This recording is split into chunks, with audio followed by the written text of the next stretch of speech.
Hey everybody, Eric here. Thank you for checking out my channel. We are checking out another Marvel Snap deck. This one I call my guest deck.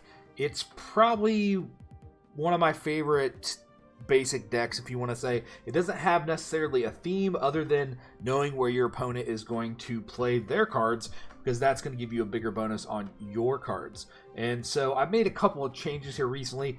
We're going to start out with these first two. Ant-Man and Sunspot are both powerful cards. They're very swappable at the same time. So depending on the site locations that you're using, Ant-Man's better. It's more reliable because this has a lot of lower level creatures. You're not going to have a hard time filling up for creatures in a spot. Ideally, you want to get her down and Ant-Man down in the same spot because they kind of work off each other. Obviously, just any card down. Sunspot's is good because any extra mana you have left over gets turned into power for you. Just a good solid card. Now we're going to get to more of the theme, the guest part. You have the Guardians of the Galaxy characters. So Rocket here gives you the bonus, +2 power if your opponent has played a card here this turn. You have Star-Lord, who gets +3 power. Scarlet Witch is next, obviously not the same part of the theme, but this is just a really powerful card because you're going to be playing decks who are going to be based purely off site locations. And so being able to change that location, or maybe just get a site location that sucks, that isn't good for anybody, you can just put Scarlet Witch down there and change it. Just a nice card to have in any deck. Lizard, same thing, just a nice card to have in any deck. It's a 2 cost to have 5 power, -3 power if your opponent has 4 cards here. So obviously you want to play that away from whatever area you generally have Ant-Man, your stack, your mini stack, what I call it.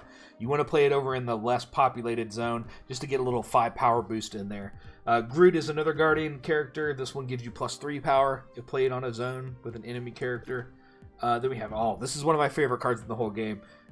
This bad boy can destroy all enemy cards at this location that have a power of 9 or more. And I've used this so many times just to wreck a deck. Like, you know, you have the move deck, which I showed you in a video earlier, which is going to really beef up, like Vulture, or even Multiple Man can get beefed up. There's a bunch of cards that get beefed up. Or if you're really good and you know where your opponent's going to play their high-level card, especially if you go last, you can just wipe that high-level card right off the map.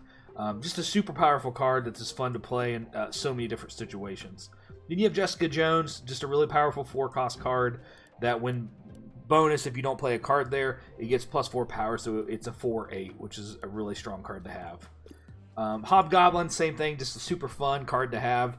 5 cost, but it's -8. What I love about this is it also takes up one of your opponent's slots.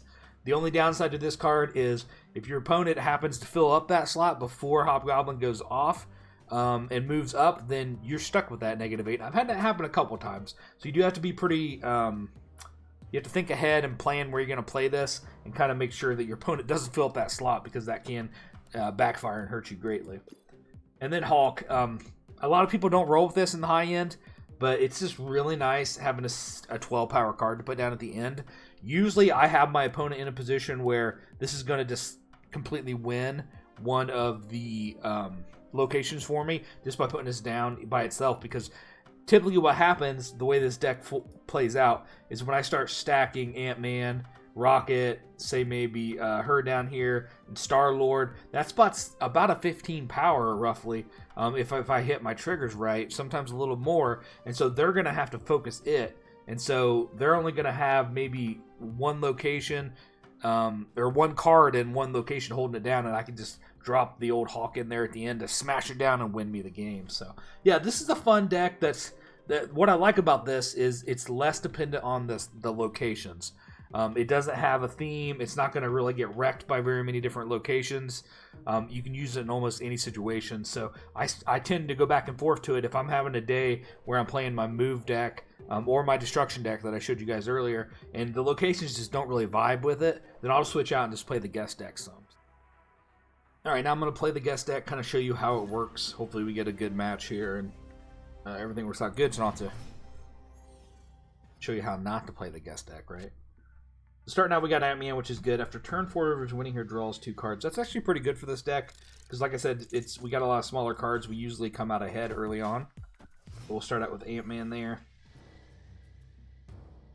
When a card moves here, destroy it. That's perfect, because we're not a move deck, so that's good for us. We'll see what they play here. If they don't put anything down here, then I'm probably solid to win this as is. We'll see, though. Oh, and it's a move deck they're using more than likely, so wow. And they played... Okay. That was either a mistake or they have some kind of gimmick. I don't know what's going on here. Because they don't want cards to move here, but they played Craven there, so okay, whatever. Here's the thing. I don't think they're going to play a card here this late, but at the same time, I can't imagine them playing a card unless they're going to kick a card over here. But that would destroy it. I don't know what they're doing. This might be a bad example. Okay, there we go. We got lucky. Star-Lord played one there. It's going to trigger Star-Lord. Yeah, we definitely won that location now, so we're going to get the 2 bonus cards. We got Group, so this is kind of the trifecta almost, right? But there's at this point, I can't think of any card that's going to win them this game at 4 mana. They just don't have it. So I think I'm pretty solid to kind of move around and play Group, probably right here. I don't know, because I don't know what... So here's the problem. Here's with the guest deck, right? I don't want to change that location.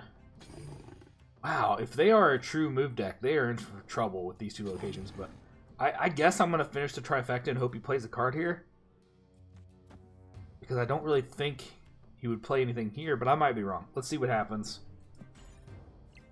Did we guess correctly? We did! He played one in both. Alright. It might be the Witch. Nope, he did not. Played the Scarlet Witch. I thought maybe he would change it. So we get our 2 bonus cards. Excellent. Alright, and I mean, all low-costing cards here. They got a multiple man in there with 5 based off of Forge. Next card he's going to kick. Probably play it here and kick the Vulture over here if I had to imagine. Which is fine. I'll still be ahead. Vulture would be an 8, so that'd be an 11. He'd still need a 9 card down there to win, which is pretty high for that. Let's see what we want to do here. I think I just keep building. I think I'd honestly... I could try to... I don't want to do that, I don't think. I'm not really sure why he put that there. I mean, I don't want to change that location or that location, to be honest. I mean, I want a 3 cost card down. I could play Sunspot and he'll get the 1 bonus from there, so it's not a complete loss. I guess that's the way we'll go. I don't really think he's going to play a card here, but... Well, I got a Vision in, that's what he did. Weird move there. Still 10 off. You have to drop a massive card there to win that. Okay. Well, so this is how we win it. So, even if he shifts everything... Multiple Man duplicates, Craven goes over, these go over. So that's only 10. I would still win that. I don't think there's a way for him to win this game. Could be wrong. Let's see what happens. There's no better moves for me right here either. So here we go. So you move Vision over. Okay, he was hoping I would... I don't know what he was doing there. It's just a mistake all over for him.